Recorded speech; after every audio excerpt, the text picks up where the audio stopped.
이 사람들이 이제 그 이슈는 뭐냐면 유대로부터 이제 내려와 예루살렘 교회로부터 이제 안디옥 교회로 이제 내려와서 형제들을 이제 가르치는데 너희가 모세의 법대로 할례를 받지 아니하면 능히 구원을 받지 못한다.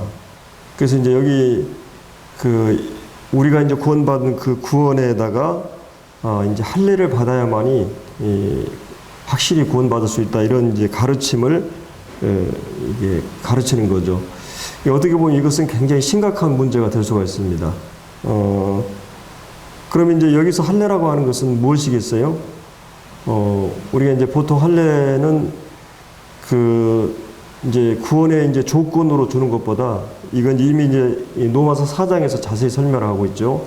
할례는 하나님께서 아브라함을 부르셔가지고 이제 내 자손이 하늘의 별과 같이 많아지고 또 그 바닷가의 모래같이 많아진다. 이런 하나님 약속을 했을 때 아브라함이 그 하나님 말씀을 믿음에 그 믿음을 이제 의로 여기게 되고 그래서 그 믿음으로 의롭다함을 얻게 되는 아브라함.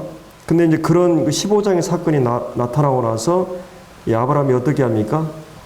아브라함이 이제 그 세월이 지나고 계속해서 이제 나이는 먹어가고 그러는데 전혀 이제 아이가 태어날 그런 조짐은 보이지 않고 그래서 이제 아브라함의 아내가 애굽으로 내려갔을 때 같이 데려왔던 하갈이라고 하는 그 여종이 있었어요. 몸종이 있었는데 이제 이 사례가 이제 자기는 이제 경수가 끊어지고 폐경이 되고 또 이제 그렇기 때문에 이제 그때 당시 때는 이제 지금 시대보다도 훨씬 수명이 길었던 그런 시대이기 때문에 그래서 이제 아브라함에게 이제 제안을 하죠. 이제 우리 몸에서는 이제 아기를 가질 수가 없으니까 이제 남자들은 좀 더 이제 아기를 가질 수 있죠. 지금은 아마 70이 넘어도 아기를 가질 수 있다고 그러는데 남자들이 80 정도 평균 수명으로 했을 때 근데 이제 여자들은 좀 더 빠르잖아요. 한 50 정도 이렇게 폐경이 오기 때문에 그래서 이제 이 사라가 이제 그거를 다 알았기 때문에 몸종을 통해서 이제 아기를 이제 갖게 되는데 그 제안을 받아들여서 이제 아기를 갖게 되죠. 이스마엘을 낳게 되고 이스마엘이 쭉 이제 자라면서 막 13세 정도 이렇게 됐을 때 이제 이 하갈이 이제 사라에 대해서 약간 이제 무시하고 이렇게 함부로 대하고 이런 걸로 인해서 이제 갈등이 가정 안에 있게 되는데 자 이제 이런 그 과정을 겪으면서 하나님께서 이제 17장에 나타나게 됩니다. 창세기 17장에 보면은 내가 하나님 앞에서 완전하라 행위를 완전케 하라 이런 말씀하시면서 그러니까 이제 그런 그 아기를 낳고 나서 한 14년인가 정도가 계시가 딱 중단이 돼요. 하나님께서 전혀 어떤 특별한 계시가 없고 그 긴 시간이 지나고 나서 딱 그 17장이 이렇게 나타나거든요. 그래서 이제 하나님께서 네 행위를 온전케 하라 이런 말씀하면서 그 다음에 이제 아브라함의 이름을 개명을 해줍니다. 네가 아브라함인데 이제 아브라함이라 그래라. 그래서 네가 열국의 이 많은 나라의 이 아비가 된다고 하는 사례 이름도 바꿔주고 그러면서 하나님께서 이제 할례를 주시는데 이것은 이제 할례라고 하는 것은 구원의 어떤 조건으로서 하나님 주신 게 아니라 이미 하나님께서 믿음으로 의롭다함을 얻은 그 하나님의 자녀된 그 어떤 표로서 이렇게 이제 주신 거거든요. 그러니까 우리가 이제 복음을 깨닫고 구원받게 되면은 어떤 일이 일어납니까? 구원받게 되면은 우리 안에 이제 성령을 이제 보증으로 주십니다. 그래서 이제 성령은 이 보증으로 주셨다는 말은 내가 하나님의 자녀라고 하는 도장을 이렇게 찍는 것 같아요. 네가 하나님 자녀된 것을 보증해 주시고 또 이렇게 마치 우리가 도장을 찍게 되거나 이게 어떤 사인을 받게 되면 그 소유권이 이제 확실하게 되고 또 아니면 이제 어떤 그 계약금을 이렇게 지불해 가지고 이것을 이제 보증해 주는 그런 의미도 있잖아요. 그래서 성령이 이제 우리 안에 있게 되는 것은 이 세상의 많은 사람들 가운데 이 그리스도인들을 볼 때 예를 들어서 우리가 무슨 옛날에 그 이렇게 짐승들에게 이렇게 막 그 인을 박잖아요. 예, 이렇게 이 소라든지 이런 말이라든지 그러면 저것이 이제 내 소유라고 하는, 또 책이나 이런 걸 살 때 우리가 도장을 받거나 이러면 이거는 내 것이라고 하는 소유권이 있는 것처럼 하나님께서 세상 많은 사람들 가운데 성령을 통해서 자기 소유권을 확인하시는 거죠. 그러니까 이제 우리가 구원받은 것을 확실히 보증해 주는 것은 이 사람이 이 복음을 받아들이고 믿었다고 하는 가장 확실한 보증은 성령의 인침이에요. 성령이 내 안에 내주하신 거. 그래서 이제 로마서 3장에 보면 너희가 할례를 그 이면적 할례, 그 겉으로 표면적 할례가 아니라 이면적 할례를 말해요. 그러니까 이제 우리가 이제 복음을 받아들이고 마음으로 믿게 될 때 성령이 우리 안에서 인쳐 주시고 이면적인 마음의 할례죠. 하나님의 소유권이라고 하는, 하나님의 것이라고 하는 표를 이렇게 주신 것처럼 우리 마음판에다가 마치 할례를 주는, 이제 물론 이제 할례가 이제 외적인 그런 침례와 관련해서 교훈도 있지만은 또 이런 이 소유권에 대한 그 개념을 갖고 있습니다. 그러니까 이제 이 할례라고 하는 것은 원래 이렇게 이제 그 남성의 이제 생식기 표피를 이제 자르는 행위인데, 이 할자가 이제 자를 할자잖아요. 그래서 이거를 통해서 이 아브라함에게 주어지는 그 후손이라고 하는 것은 그 자기 원래 그 가지고 있는 그런 그 능력으로 낳는 그 자식이 아니고 하나님께서 인간의 어떤 것으로 해서 나오는 게 아니라 하나님의 은혜로, 하나님께서 은혜로 주신다고 하는 의미를 갖고 있어요. 이 할례가. 그러니까 그 할례라는 의미 속에는 이 원래는 이제 생식기고 생명을 탄생하게 하는 그 씨를 창출하는 거기 때문에 그것이 이제 사람에 의해서 되어진 것이 아니고 이것은 하나님께로부터 주어졌다고 하는 그런 의미를 갖고 있었습니다. 이 할례라는 원래 의미가. 그렇기 때문에 이제 이것은 그 말 속에 뭐가 들어가 있어요?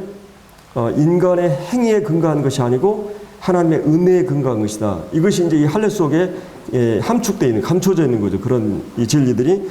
이제 그런 그 의미를 갖고 있었기 때문에 할례는 그 구원의 조건이 아니라 구원의 결과로서 하나님이 표시로 이제 이건 내 백성이다 하는 표를 하나님이 주신 겁니다. 그런데 이제 이 유대인들이 이 할례를 근거로 해서 하나님의 선민인 백성의 표시를 이 할례로 이제 요구하고 있는 것을 이제 이 말씀 가운데서 이제 보게 되는 거죠. 자, 그러면 이제 여기서 우리가 이제 이 사도 바울이 어떻게 보면 이제 이 문제는 이제 안디옥 교회에서 이제 이런 문제가 발생한 거죠. 안디옥 교회에서. 그래서 이제 이 2절에 바울과 및 바나바와 이제 그 바울과 바나바와 또 그들 사이에 적지 않은 다툼과 변론이 일어나게 됩니다. 그러니까 이제 바울과 바나바와 그다음에 이제 이 지금 그 어떤 사람들하고 이 두 무리가 아주 대격돌이 일어나는 거죠. 서로가 가지고 있는 이것들을 팽팽하게 이게 이제 맞서고 있는 것을 이제 아주 논쟁하고 있는 모습을 보게 되는데, 그래서 이제 형제들이 이 문제에 대해서 이 바울과 바나바를 그 중에 몇 사람을 예루살렘 이제 교회, 어떻게 보면 예루살렘 교회는 사도들이 집중돼 있죠. 12사도들이. 그리고 또 한 가지는 이 예루살렘 교회로부터 온 사람들, 이게 이제 이 문제 진원지가 바로 예루살렘으로부터 온 사람들 때문에 일어났기 때문에 이제 이 안디옥 교회는 바울과 바나바 또 몇 사람들을 뽑아가지고 이 예루살렘 교회로 이제 올려보내는 것입니다. 그래서 이제 사도와 장로들에게 보내기로 이제 작정을 하고, 그래서 3절에 그들이 교회의 전송을 받고 베니게와 사마리아로 이제 올라가면서 이방인들이 죽게 돌아온 일들을 말하면서 형제들은 다 크게 기쁘게 하더라. 그래서 이제 이 사도들이 1차 전도 여행에 대해서 일어났던 이 구원의 역사나 이런 것들에 대해서 쭉 이제 이렇게 간증을 하는데 이들이 이제 굉장히 기뻐하게 되죠. 그래서 4절에 예루살렘 이제 이르러서 이 예루살렘 교회 성도들과 또 사도들과 장로들에게 이 환영을 영접을 받고 또 하나님이 자기들과 함께 계셔 행하신 모든 일들을 이제 그들에게 이제 말합니다. 이 말한다는 말이 전파한다는 말이에요. 공적으로 이렇게 성도들에게 이제 말하게 됩니다. 이제 그 과정에서 바리새파 중에 이제 어떤 믿는 사람들이 일어나 말하되 이방인에게 할례를 행하고 모세 율법을 지키라 명하는 것이 마땅하다. 이 바리새파 중에 아까 이제 안디옥에 왔던 사람들도 그렇고 이제 이 바리새파 중에 몇 사람들이 이런 제안을 하는 걸 볼 수 있습니다. 어떻게 보면은 이제 우리가 살고 있는 시대는 이 기독교 역사가 한 2000년 지났고 이미 우리는 이제 교리적으로 성경적으로 또 복음주의 안에 그 복음 안에서 있기 때문에 이제 이런 것들이 다 정리가 돼 있지만은 이 시대는 굉장히 그 심각한 과도기를 거치고 있었죠. 그때 당시 때만 해도 신약 성경이 아직 주어지지 않은 상태였고 또 이제 사도들에 의해서 이제 주로 전하는 메시지들에 의해서 교회가 이제 기독교가 이제 출발을 했었고 이미 구약 성경과 오랜 그 유대교의 그 전통 유전들이 있었고 그들이 행하고 있는 일들이 있었기 때문에 이 문제는 이제 간단한 문제가 아니었습니다. 그래서 이제 이 할례 문제 유대인들이 오랫동안 이제 그들은 이미 유대인들은 출생하면서부터 할례를 받았고 그다음에 그들은 율법을 지키는 것이 어려서부터 이렇게 쭉 익숙해 있었고 안식일을 지킨다든지 이런 여러 가지 전통과 의식을 이제 행하고 있는 그런 상태에 있었기 때문에 그들이 이제 구원받고 나서는 별 문제가 되질 않았어요. 그러나 이제는 이제 심각한 이제 그 이방인들이 복음을 받아들이면서 사도 바울이 전도하고 막 이방인들이 돌아왔다는 이런 소식을 듣게 되고 이제 이런 문제들이 부각이 됐을 때 물론 이제 그 이방인들이 유대교로 개종을 할 때는 이런 절차들이 있었어요. 할례를 행한다든지 이제 이방인들이 유대교로 이제 개종할 때 그런 것이 있었는데 이제 이런 그 기독교 복음하고 이 관계가 어떤 관계가 있는지 이제 이런 것들에 대해서 이 간단치 않은 그런 이 상황인 것을 우리가 이제 보게 됩니다. 그래서 이제 여기서 이제 이런 그 율법주의 문제가 이제 대두되고 있습니다. 그러면 이제 하나님께서 이제 한 가지로 여기 요약하면 이 할례를 포함해서 모든 것들이 이제 율법주의라고 규정할 수가 있죠. 율법주의. 율법주의는 이제 뭐라고 할 수 있냐면 하나님의 율법을 지킴으로써 이제 구원을 얻는. 그리고 이제 예수 그리스도의 구속을 100% 이제 이렇게 받아들이고 믿는 게 아니라 이것을 이제 뭔가 거기에 조금 더 추가한다든지 보완한다든지 이런 식으로 해서 이제 얘기하는 주의들입니다. 그래서 이제 율법을 지켜서 구원받으려고 하는 사람들이 있었고 이 복음에다가 율법을 조금 추가해서 이렇게 얘기하는 그런 이제 모든 이것을 이제 율법주의라고 말할 수 있죠. 그래서 이제 어느 시대나 이 교회를 계속 공격하는 그런 무기 가운데 사단이 이 박해를 통해서 이렇게 교회를 이렇게 공략하고 때로는 이제 이단 또 때로는 이 분열. 근데 이제 이런 이 박해가 있으면 이제 이단이 이제 없는데 박해가 없을 때 이제 이단이 창궐하게 되고 또 이 교회들이 이제 분열하게 되는 이 사단이 그런 그 전략을 사용하는 걸 볼 수가 있습니다. 그러면 이제 지금 15장에 나오는 이런 그 이단 사상, 율법주의 사상이 이 교회 안에 이제 침투해 들어오고 있습니다. 그러면 이제 성경은 율법주의와 율법주의의 반대가 뭐예요? 은혜주의라고 할 수 있죠. 근데 이제 율법주의는 인간의 행위에 근거해서 하나님 앞에 서려고 하는 거고, 은혜는 하나님께서 준비한 그리스도를 통해서. 그러니까 우리가 이제 빚을 졌다고 했을 때, 예를 들어서 100억의 빚을 졌을 때, 그것을 하나님이 철저하게 그 100억을 하나님의 은혜로 다 무상으로, 은혜로 이렇게 갚아주는 걸 얘기하죠. 내가 예를 들어서 치명적인 불치병이, 난치병이 걸렸는데, 하나님께서 100% 하나님의 그 능력으로 치료해 주는 걸 말해요. 그래서 이제 이거는 내가 예를 들어서 이 죽은 시체라든지 아니면 내가 눈먼 소경이라든지 중풍병자라든지 아니면 문둥병자라든지 성경에 나오는 많은 육체적인 난치병이나 이런 것들을 하나님의 능력으로 100% 하나님의 능력으로 치유를 해 주듯이 우리가 죄인된 상태가 바로 이런 상태죠.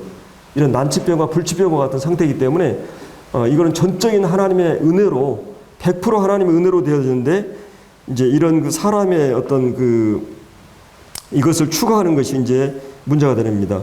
그러면 우리가 믿음으로 구원받는다고 하는 말은 우리가 이제 성경에 보면 믿음으로 구원받는다는 말이 있는데 이것은 하나님의 은혜를 믿음으로 구원받는 거죠. 하나님의 은혜를 믿음으로. 그러면 이제 성경에 보면 믿음도 이제 그 두 가지로 말하고 있어요.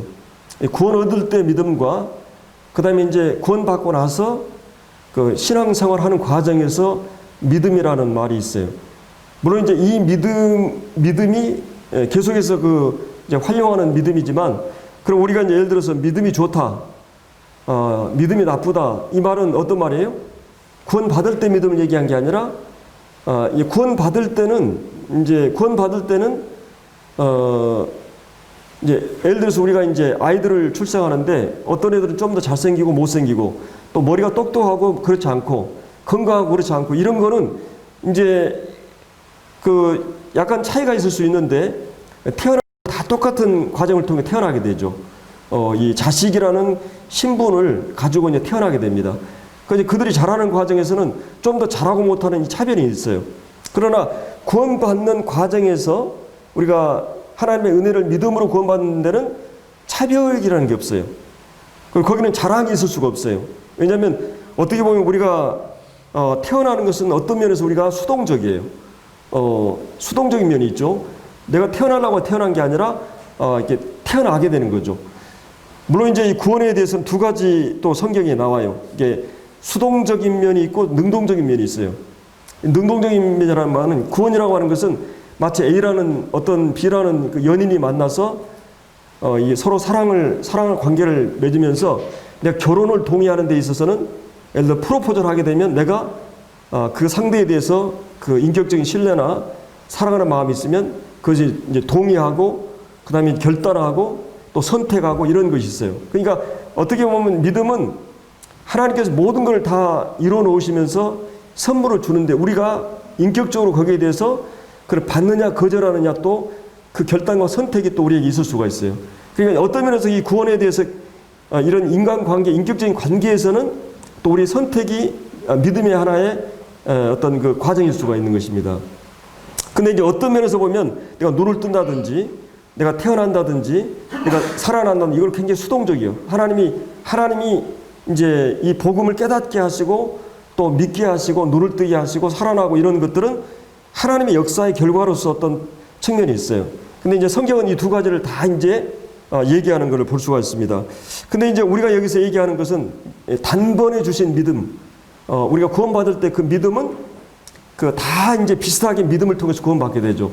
근데 구원받고 나서 이제 믿음이 좋다 나쁘다는 이 신앙생활 하는 과정에서 다 차별이 있어요. 거기에 이제 상급의 차이가 있어요. 어떤 사람은 공부를 좀 잘하는, 못하는, 또 이 어떤 경우는 이제 좀 더 그 믿음이 강하다, 약하다, 믿음이 성숙하다, 미숙하다, 또 믿음이 작다, 크다. 주님이 이제 이 땅에 오셨을 때 그런 말씀 하시죠.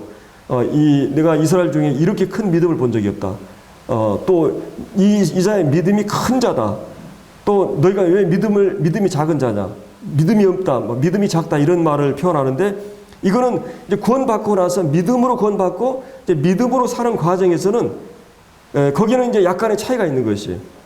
내가 믿음으로 더 이렇게 믿음으로 행사해서 모든 범사에 예를 들어 A라는 형제는 어떤 결정을 하는데 주님께 묻고 말씀 앞에서 서서 믿음으로 이걸 결단할 수가 있고 그냥 내 생각이나 내 판단대로 그냥 할 수가 있어요. 그래서 이제 에베소서 이 3장에도 보면 성령으로 너희 속사를 능력으로 강건하게 하라는 말씀하면서 믿음으로 그 예수 그리스도를 너희 마음에 계시게 하옵시고 이런 말씀이 있어요. 그때 이제 거기서 얘기하는 믿음으로라는 말이 처음 믿음으로 구원받았을 때 믿음이 아니고 믿고 나서 우리가 자율적으로 선택했을 때 쓰는 믿음이에요. 그러니까 그리스도를 내가 주로 이 라오디아 교회처럼 자기가 주인된 삶을 얼마든지 살 수 있어요. 주님 밖에 있고 주님이 계속 문을 두드리는데 이거는 구원받을 때 그것이 아니고 구원받고 나서 주님을 내 삶의 주인으로 모시느냐의 문제예요. 그러니까 정말 믿음으로 내 그리스도를 내 마음에 계시게 될 때 주님과 더불어 이제 이 라오디아 교회에는 내가 너로 더불어 먹고 너 때문에 이제 네가 말씀을 순종하고 나를 사랑하고 경외하고 그것 때문에 주님이 믿음을 행사했을 때 믿음이 없이는 주님이 기쁘시게 할 수 없다고 그랬잖아요. 그 믿음을 행사했을 때 주님이 그걸로 인해서 만족하고 기뻐하는, 그리고 이제 또 그 믿음으로 선택한 그 성도도 주님으로 이제 만족하고 주님으로 기뻐하는, 그래서 주님과 더불어 이제 먹고 이제 이렇게 사는 그런 교제 속에, 실제적인 교제 속에 들어가는 죠. 그래서 이제 믿음으로 그리스도가 마음에 계시게 될 때 우리가 마음의 뿌리를 깊이 내리게 되고 터가 깊이 굳어지게 되고, 그래서 뿌리가 깊고 이 터가 견고하게 되면 이제 그런 가운데 주님의 하나님의 사랑을 이 사랑의 깊이와 넓이와 길이와 어떠함을 깨닫고 체험하게 되면서 충만하게 되는 거죠.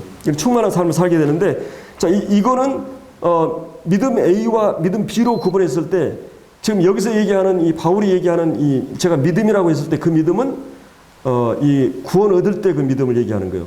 은혜를 마음으로 받아들이는 그 믿음을 얘기하는 거죠. 그래서 이제 여기 지금 이제 그러면 하나님께서 왜 율법을 하나님이 왜 율법을 주셨는가? 여기서 이제 중요한 거는 하나님이 그러면 왜 율법을 주셨는가? 이 문제를 이제 먼저 생각을 해야 됩니다. 우리가 이제 시간이 없기 때문에 다 찾아보지 못하고, 갈라디아에서 보면은 하나님께서 아브라함을 부르실 때는 하나님의 주권과 그 하나님의 은혜의 약속으로 이제 그를 부르십니다. 그러니까 이제 아브라함은 하나님께서 이 갈대아 우르라고 우상의 도시에 살고 있었는데 하나님께서 은혜로 그를 부르셔요. 은혜로 부르십니다. 그리고 이제 하나님이 약속을 하는데도 그 약속도 하나님의 은혜에 근거한 약속이었어요. 너희 후손이 이렇게 많아지게 될 것이고 너를 통해 천하 만민이 복을 받게 되고 또 네가 열국의 아버지가 되고 또 네가 이제 왕의 이제 너를 통해서 많이 일어나게 돼. 이런 많은 약속을 하나님이 주셨는데, 그리고 나는 네 왕이 되고 너는 내 백성이 되고 나는 내 아버지가 되고 너는 내 자녀가 되고, 이런 하나님께서 이런 그 약속을 하나님께서 이제 하십니다. 근데 그 약속이 약속을 하셨는데 430년 후에 하나님께서 모세를 통해서 시내산에서 이제 율법을 주셔요. 그러면서 이제 하나님께서 그러면 하나님께서 아브라함을 통해서 하신 약속이 430년 후에 하나님이 주신 그 율법이 그 약속을 피하느냐? 그럴 수 없다는 것이. 그럼 하나님께서 왜 이렇게 율법을 주셨느냐? 물론 이제 율법에 대한 이제 그 개혁주의 쪽에서는 이 해석을 하나님께서 그 이스라엘 민족을 애굽에서 구원해 내 가지고 구원해 낸 하나님의 자녀이기 때문에 자녀들에게 주신 율법으로서 해석을 해요. 물론 이제 어떤 의미에서 그 말이 틀린 말 아니에요. 우리가 이제 신약에서 우리가 구원받게 되면 어떻게 됩니까? 십계명에 나오는 이 안식일을 제외하고는 다 나와요. 우리가 하나님 위해 사랑하지 말라는 거라든지, 살인하지 말라는 말도 너희 형제를 미워하면 살인하는 것이다. 그래서 형제 사랑하는 말이 거꾸로 살인하지 말라는 말이에요. 신약의 모든 서신서에서 십계명이 다 나와요. 그러면 우리가 이제 율법주의라고 하는 것은 우리가 은혜로 구원받고 나서 또 이제 내가 하나님의 은혜의 힘으로, 사랑의 힘으로 율법을 지켜나가는 것이에요. 십자가의 은혜로 내가 하나님의 율법 안에서 요구를 이루어져 가는 거죠. 사랑을 율법을 완성하고 성령 하나님의 영을 쫓아 율법 요구를 이루어가기 때문에, 그러니까 은혜를 체험하지 않고 십자가를 통과하지 않은 사람은 절대 하나님의 율법을 이제 지킬 수가 없는 거죠. 그 자체가. 그런 의미에서 이제 하나님께서 이스라엘 백성들에게 이제 율법을 주셨다고 이제 볼 수도 있는데, 이제 이 갈라디아에서는 사도 바울이 그것을 이렇게 해석을 합니다. 하나님께서 그 율법 시대를 이제 그 약속 시대가 끝나고 율법을 하나님 주신 것은 율법 시대의 과정을 통해서 그들이 하나님 앞에서 그 은혜로 깨닫지 못하기 때문에, 그들이 그러니까 하나님의 은혜로 하나님 부르셨고, 그들이 실력이 있거나 선민의 자격이 있어서 하나님 백성으로 뽑은 게 아니고, 그들이 정말 은혜가 아니면 그들이 하나님의 자녀로 될 수 없었기 때문에 하나님의 은혜의 약속을 근거로 해서 그들을 구원했어요. 그리고 앞으로 오실 메시아를 근거로 해서 그 이제 그 메시아가 오실 메시아를 믿음으로 구원받은 것이에요. 그러니까 아브라함을 부르실 때 은혜로 구원받은 것이에요, 그들은. 근데 이제 그 은혜로 구원받은 것을 그들이 알지 못하니까, 그러면 이제 그 신에서 주신 율법은 십계명만 준 것이 아니에요. 뭘 주셨죠? 성막의 계시를 주셨어요. 그럼 이 성막이라고 하는 계시가 뭐냐면 은혜예요. 이 성막의 모든 제사 제도는 인간이 스스로 하나님을 설 수 없기 때문에 하나님의 거룩한 영광이나 거룩 앞에서 죄인된 우리가 제물이 필요하다는 것이에요. 그래서 속죄제나 석권제나 화목제나 이 모든 것은 다 그 짐승의, 흠없는 짐승의 피를 통해서 내 죄가 다 그 지불이 되고 나서 하나님 앞에 설 수 있다고 하는 그 은혜의 교리가 거기에 다 구속의 교리가 들어가 있어요. 그리고 이제 그 은혜를, 하나님의 은혜를 깨달은 자들이 이제 이 진리 안에서 이 하나님 말씀을 순종하도록 율법의 요구를 이제 주게 된 것입니다. 그러나 이제 그래서 이제 이거를 율법 십계명 도덕적인 계명과 그다음에 이제 의식적인 그런 이 구속에 대한 은혜에 대한 그런 이런 그 제사 제도가 하나님께서 어떤 의미에서는 이 율법이라고 하는 걸 통해서, 율법이라는 걸 통해서 하나님 앞에서 내가 어떤 것을 인식하고 깨닫게 되는 것이에요.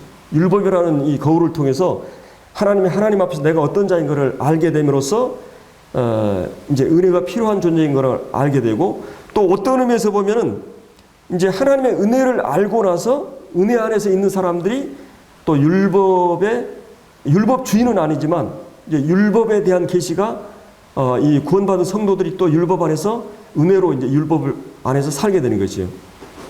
그렇기 때문에 구원받은 조건으로서 율법이 허용되지 않았고, 그러나 율법 자체의 힘으로만 또 신앙생활을 할 수 있는 건 아니죠. 이 은혜로 이제 우리가 구원받았기 때문에. 자, 그래서 이제 이 할례라고 하는 것은 영적 후손을 만드는 것이 아니고 자녀된 표로서 이제 주었다고 하는 것을 아까 얘기를 드렸습니다. 이거는 뭐냐면 그 이스라엘 백성들이 이제 그 출애굽을 이제 안식일을 이제 거룩히 지키라는 말씀 있잖아요. 그럼 안식일은 왜 하나님이 지키라고 그랬어요? 안식일을 왜 지키라고 그랬어요? 두 가지 의미가 있어요. 이 안식일은 한 가지는 안식일은 창조를 기념하기 위해서, 창조를 기억하기 위해서. 그러니까 하나님께서 이 모든 우주를 그리고 인간의 생명을 창조하시고 나서 창조의 마지막 날 안식일을 주셨어요. 그래서 이 모든 것이 하나님께서 인간에게 창조를 완성하시고 창조된 존재들에게 필요한 모든 걸 공급하시는 하나님의 완벽한 창조가 이루어지고 나서 그 다음에 창조 안식일을 기억하라는 말은 너희 된 것은 하나님의 은혜로 되었다고 하는 것을, 창조되었다고 하는 것을, 모든 것이 하나님으로부터 주어졌다고 하는 것을 기억하는 의미에서 창조의 날 하나님 주셨어요.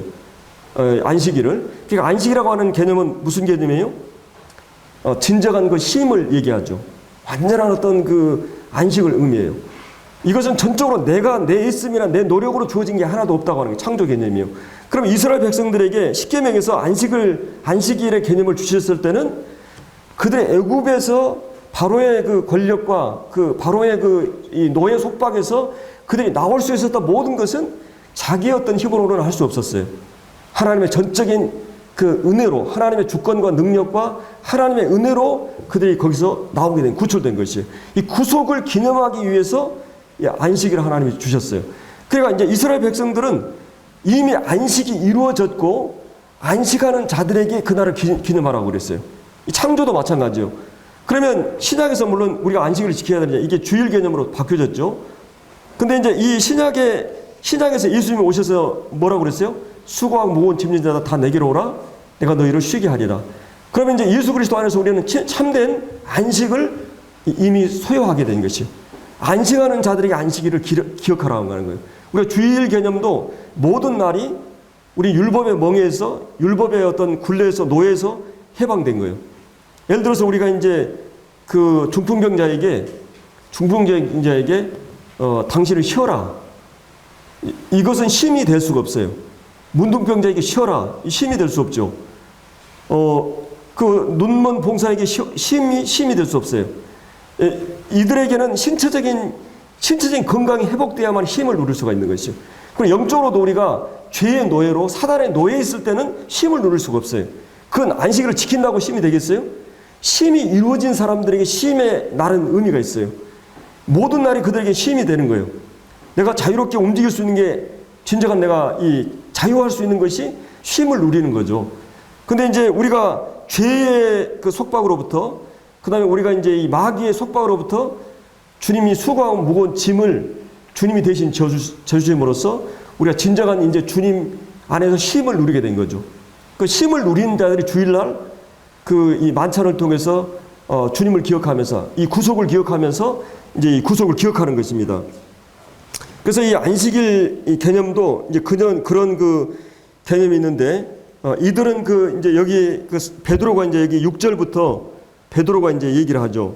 그 이 모든 그런 얘기하고 나서 사도와 장로들 이를 의논하여 모여 많은 그런 그 변론이 있었어요. 그리고 이제 베드로가 일어나서 말하는데, 형제들아 너희도 알거니와 하나님이 이방인들로 내 입에서 복음의 말씀을 들어 믿게 하시려고 오래전부터 너희 가운데 나를 택하시고, 그래서 하나님께서 나를 이제 택하신 것은 이 베드로에게 이제 천국 열쇠를 주셨잖아요. 그래서 베드로가 최초로 이 오순절 때 그 성령이 임하게 할 때 이제 베드로를 사용하셨고, 사마리아의 복음이 증거될 때도 베드로를 통해서 성령이 임하게 됩니다. 그리고 이제 고넬료, 최초로 이방인인 고넬료를 복음 전할 때도 이 사도를 택하셔서 사용하셨어요. 이제 베드로는 지금 그 얘기를 하고 있는 거죠. 나를 택하셔가지고 이방인의 문을 최초로 여셨다고 하는 거예요. 지금 이 오순절 때에도 이제 많은 이방인들이 유대교에 개종한 사람들이 오순절 때 와서 3,000명 구원받은 가운데 그 이방인들이 그때 많은 회심을 하게 돼요. 그 출생적으로 유대인들만 그런 게 아닙니다. 그리고 이제 이 고넬료 사건이 일어났을 때도 뭐였어요? 그 이제 이 환상 가운데서 그 이 네발단이 막 그런 그 이 부정한 짐승, 유대인들은 절대로 먹지 않는 짐승들을 보자기가 내려왔을 때 베드로가 이게 하나님 절대 저는 먹을 수 없습니다. 그래서 하나님 뭐라 그래요? 내가 깨끗한 것을 내가 왜 부정하다 그러냐? 그래서 이제 먹으라고 그러는 것이에요. 두 번 그런 환상이 이제 베드로에게 나타나게 되고, 얼마 안 있어서 이제 이게 이제 사람을 보내가지고 이제 이 고넬료에게 가서 이제 복음을 전하고, 그들이 복음을 전하고 그 하나님이 그를 선택하시고 자기 백성이라고 확인으로서 뭘 주세요? 성령이 그들 가운데 임하시고 성령 임하신 증거들을 그들에게 보이셨어요. 이게 이제 베드로에게 이방인들의 복음 전하는 그 표적을 나를 택했다 이런 말을 하고 있죠. 8절에 또 마음을 아시는 하나님. 자, 인간의 마음을 가장 잘 아신 분이 누구예요? 인간이 얼마나 부패하고 타락하고 거짓되고 인간의 마음이 쓰레기장과 같은 이런 오물덩어리와 같은 것이 인간의 마음의 상태를 가장 잘 아시는 하나님이 인간이 율법을 지켜가지고 하나님 앞에 설 수 없다고 가장 잘 아시는 하나님이 이제 우리와 같은 그들에게도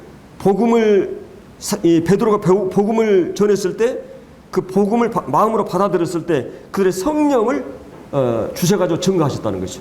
성령을 그들에게 보내주심으로써, 그래서 9절에 믿음으로 그들의 마음을, 이 은혜를 믿음으로 그들의 마음을 깨끗하게 하다, 또 의롭게 하는 일을 하사 그들이나 우리나 차별을 두지 않았다.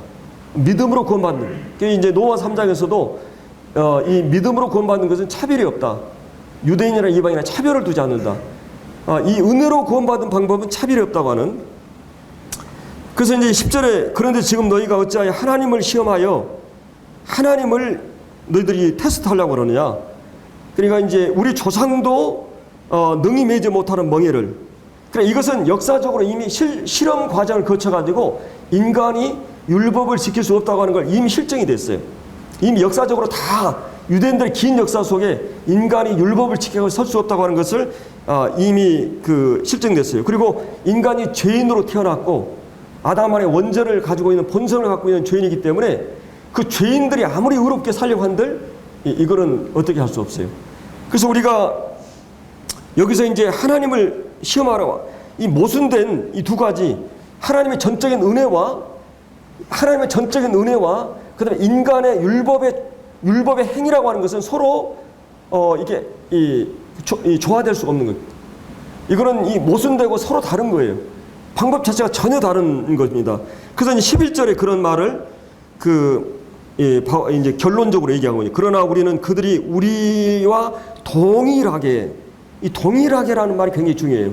왜냐하면 인간은 모든 사람이, 그 사람이 똑똑하든 그러지 않든 많이 배우든 안 하든 부자든 가난하든 선진국 후진국이든 시궁창에 노는 슬랭가에서 살든 그런 이게 이런 사람이든 도덕적으로 교양 있고 귀족이든 왕가 출신이든 이거는 인간은 모든 사람들은 동일하게 죄인이라는 것이. 그렇다면 구원하는 방법도 뭐예요? 동일하게 은혜로, 전적인 은혜로. 그래서 여기서 이제 그 얘기를 하죠. 11절에 주 예수의 은혜로 동일하게 구원받은 줄을 우리가 확신한다, 이런 말이에요. 이게 이제 베드로가 결론이에요. 그래서 너희들이 왜 우리 조상들이 그토록 오랫동안 율법을 주어봐가지고 그 안 되는 그 멍에를 또 지금 씌우려고 그러느냐, 율법 지키려고 그러느냐, 그 얘기를 하는 거죠.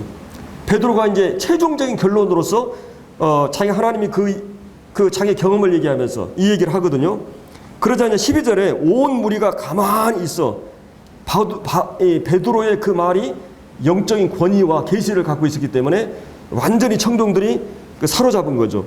온 무리가 가만히 정적이 흐를 때 이제 바나와 바울, 여기서 이 바나바는 이제 아무래도 먼저 나이가 많고 그렇기 때문에 바나와 바울이 하나님께서 자기들에게 말미암아 이방인 중에서 1차 전도여행 때 이제 이 안디옥, 이고니온, 누스더라, 더베 이런 여러 지역에서 구원의 역사, 이 구브로 섬에서 이제 이 이방인 중에서 행하신 표적과 기사, 하나님께서 우리 복음 전했을 때 하나님이 함께 하신 표적과 기사를 그들 가운데 보여주셨다고 하는 것을 얘기를 합니다. 그러고 나서 이제 이 야고보가 13절에 이 야고보는 이제 예수님의 그 이제 육신의 동생이었죠. 그러니까 이제 어떻게 보면 마리아 요셉에게는 어떻게 보면 장난과 같은 이 야고보가야 이제 야고보서를 기록한 그 분이죠. 야고보, 그게 굉장히 야고보가 이제 보수적인 분이었던 것 같아요. 유대인 가운데서도. 그래서 이제 이 유대인들 보수 세력의 이 거장이었어요. 그러니까 이제 어떻게 보면은 베드로는 이제 좀 무식하고 이런 그 시골에 이런 분들이, 야고보는 굉장히 예루살렘 교회 마치 의장과 같은 장로들 중에서도 그런 위치에 있었어요. 그래서 야고보의 말이 굉장히 중요해요. 그리고 이 보수적인 사람들이 그 갈라디아서 보면 야고보가 보낸 사람들이라는 표현이 나와요. 그게 그 야고보가 직접 보낸 게 아니라 야고보의 이름을 이제 별칭해가지고 도용해가지고 이제 보수적인 그런 그 입장에서 이 사람들이 야고보 이름을 거론하면서 아마 얘기했던 것 같아요. 그렇기 때문에 이제 여기서 이 야고보의 위치가 굉장히 중요합니다. 그리고 여기서 만약에 야고보가 이 베드로나 바울의 말을 뒤바꿔버리면 이거는 이제 기독교 자체는 어마어마한 혼란 속에 빠져버리는 거예요. 그러니 물론 이제 하나님의 성령께서 지금 이 회를 이제 주관하고 계시는 거죠. 그러니까 이제 야고보가 이제 최종적으로 뭘 얘기하냐면 이제 베드로도 이제 하나님이 직접 부르시고 바울도 이제 실증적으로 성령이 역사하신 그 모든 걸 다 얘기했어요. 근데 여기서 이제 야고보는 뭘 얘기하면 14절 하나님이 처음으로 이방인 중에서 자기 이름을 위한 백성을 취하시려고 그들을 돌보신 것을 시몬이 말하였다. 여기 이제 시몬은 그 베드로를 지금 얘기해요. 시몬을 이제 이 언어상 시몬이거든요. 이게 베드로가 지금 얘기한 거를 얘기하는 겁니다. 베드로가 시몬이 말했다. 근데 이제 시몬의 말에 대해서 이제 자기의 입장도 일치하다고 하는 거를 그 다음에 뭘로 얘기하냐면 구약의 성경에 근거해서 이제 얘기를 해요. 구약 성경을. 그래서 이제 15절에 선지자들이 말씀이 이와 일치하도다. 좀 그것이 이제 일치하다고 하는 것을 여기서 이제 얘기해 주고 있는 거죠. 기록한 바 이후에 내가 돌아와서 다윗의 무너진 장막을 다시 지으며. 그럼 여기서 다윗의 장막은 뭐예요? 다윗의 장막은 솔로몬의 성전이나 모세의 이 성막을 얘기하는 게 아니라 이 모세 성막이 이제 없어지고 그다음에 이제 성전이 짓기 전에 그 시온산에 이제 이 장막이 있었어요. 그 해막이 있었습니다. 그걸 얘기하거든요. 이 다윗이 이제 그 언약궤가 이제 임시로 거기 있었는데 그거를 이제 그 다윗이 이제 취하려고 굉장히 노력을 했었죠. 이 다윗이 이제 무너진 장막을 다시 지으며 또 그 허물어진 것을 다시 지어 일으키리니 이거는 이제 여기서 얘기하는 이 다윗의 장막은 이제 두 가지로 이제 이 예언이 이제 진행이 되죠. 한 가지는 예수님이 그 구속으로 완성하시고 이 교회 시대를 통해서 이 천국이 임하심으로써 교회 시대를 통해서 이 이방인과 유대인이 돌아오게 됨으로써 이루어질 다윗의 장막을 얘기해요. 그리고 또 한 가지는 이제 천년 왕국의 실제 유대인들에게 가시적으로 실제 예수님이 육신으로 또 이스라엘이 정치적으로 물리적으로 천년 왕국에 예수님이 지상재림을 하셔가지고 일어날 이 왕국을 얘기해요. 이 두 가지 이중적으로 이 예언이 이루어지는 거죠. 근데 이제 이거를 지금 여기서 아모스에 나오는 예언이 이제 이루어진 것을 지금 얘기해주고 있습니다. 그래서 이제 다시 그것을 일으키는데 이는 그 남은 사람들, 이게 이제 유대인들의 남은 자들이죠. 그러니까 이제 유대인들 가운데서는 구원받은 사람들이 있어요. 이게 이제 로마서 이제 9장부터 11장까지 이방인들을 하나님이 이제 부르시고 유대인들을 잠시 못하게 되면서도 그 유대인들 가운데서 남은 자들의 그 사상이 나오거든요. 그래서 이제 남은 사람들이 내 이름으로 일컬음을 받는 모든 이방인들로 주를 찾게 하람이라. 그 이제 이방인들이 이제 교회 안에 더해지고, 그 다음에 남은 자, 유대인들 가운데서 이제 교회에 더해질 사람들. 그게 이제 에베소 3장에 보면 그 유대인과 이방인이 함께 상속자가 되고, 함께 후사가 되고, 함께 한 지체가 되고, 이제 이런 말씀이 나오거든요. 그래서 이제 이게 에베소서 2장의 말씀을 요약해 주고 있어요. 유대인과 이방인이 그리스도 안에서 하나로 이제 부름을 받았다. 예수 그리스도 이름, 예수 그리스도의 머리 아래 일컬을 받는 백성들이 있게 된 걸 말하고 있어요. 자, 즉 예로부터란 말이 좀 더 이제 그 원어에 가까운 것은 영원부터 이런 말이에요. 그러니까 이방인과 유대인으로 이루어진 그 이 하나님의 그 경륜은 이것은 그 유대인들이 실패하기 때문에 하나님이 이렇게 이런 게 아니고 이미 영원전에 하나님께서 이방인과 유대인을 통해서 이루어질 것을 계획하셨다는 거예요. 예로부터 이것을 알게 하시는 주의 말씀이라 함과 같으니라. 자, 그렇게 해서 이제 이 야고보가 말씀에 근거해서 이것은 이방인들이 돌아올 것을 이제 결론적으로 얘기합니다. 그런 19절, 20절 이하의 말씀은 이제 그 제가 이제 다음에 얘기할 건데, 이렇게 해서 이 절충한 방안은 이게 이제 여기서 얘기해 주고 있어요. 이거는 이제 중요한 부분이기 때문에 다음 주에 이제 얘기를 하고, 그렇게 해서 그 베드로와 이 바울과 그 다음에 이 야고보에 의해서 최초의 예루살렘 교회를 통해서 교리적으로 이 복음은 전적으로 하나님의 은혜로 우리가 구원받는다고 하는, 그리고 율법은 거긴 조금도 추가하거나 하면 안 된다고 하는 이런 부분을 바울이 명백하게 이제 여기서 확인하게 되고, 안디옥 교회에게 문제가 되고, 이제 갈라디아에도 이 유대인들이 가가지고 막 이 사상을 퍼뜨렸어요. 그래서 사도 바울이 갈라디아서를 이제 기록하면서 막 이 마음의 분노를 하면서 이 복음의 다른 복음처럼 저주를 받는다. 그리고 막 인사말도 없이 막 바로 들어가면서 막 분노 경악을 합니다. 막. 그리고 그의 사도권을 그 1장 2장에서 그렇게 강조를 해요.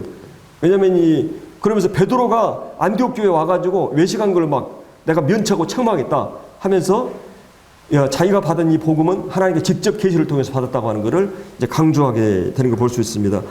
그래서 우리가 오늘 이 본문을 통해서 그 예루살렘 회의에서 최종적으로 결정한, 이미 오순절부터 또 바울의 전도여행을 통해서 이미 선포되고 있는, 어떻게 보면 기독교 과도기에서 일어나는 문제들에 대해서 이게 확실하게 이제 이 정리를 하는 이런 이 말씀이 오늘 이 본문에 나오고 있습니다.